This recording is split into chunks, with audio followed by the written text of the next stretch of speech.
Good evening. The United Nations today laid bare the massacres being committed by Syria's forces against its own people.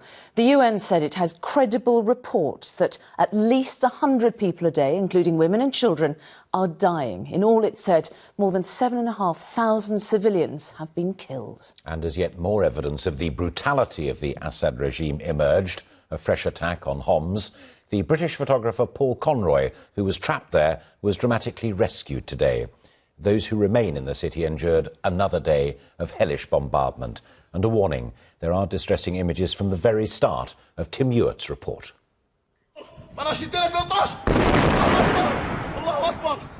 For the people of Homs, there appears to be no mercy.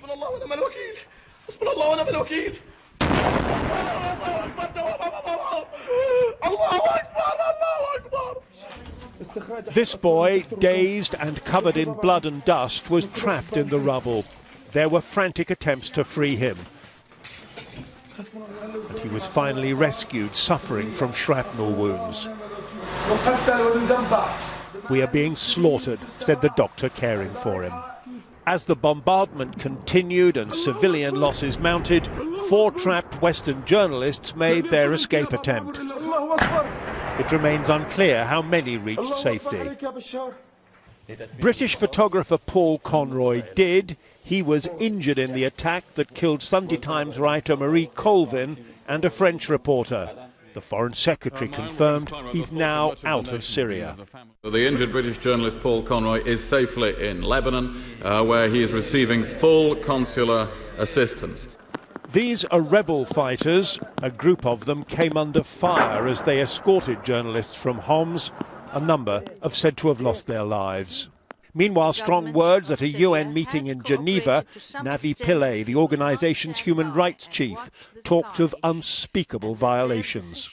I remain convinced that referring the situation of Syria to the International Criminal Court will be a step in the right direction. The Syrian representative walked out, accusing critics of inciting sectarianism. In Washington, Secretary of State Hillary Clinton said Syria's President Assad could now be described as a war criminal. Based on definitions of war criminal and crimes against humanity, there would be an argument to be made that he would fit into that category. Few would disagree with that in the beleaguered areas of Homs, where, for all the international condemnation, the death toll simply continues to rise. Tim Ewart, ITV News. Well, let's go to our international correspondent, John Irvine, who is in the Lebanese capital, Beirut, tonight. So, John, what is the latest you can tell us about Paul Conroy? Well, Mary, he's been cared for by the British Embassy here in Beirut. He's apparently in good spirits. Presumably, he's also extremely relieved and grateful to his rescuers. The dramatic rescue took more than 24 hours. They were trying to get 4 journalists out of Homs, but their convoy came under attack. The journalists got separated.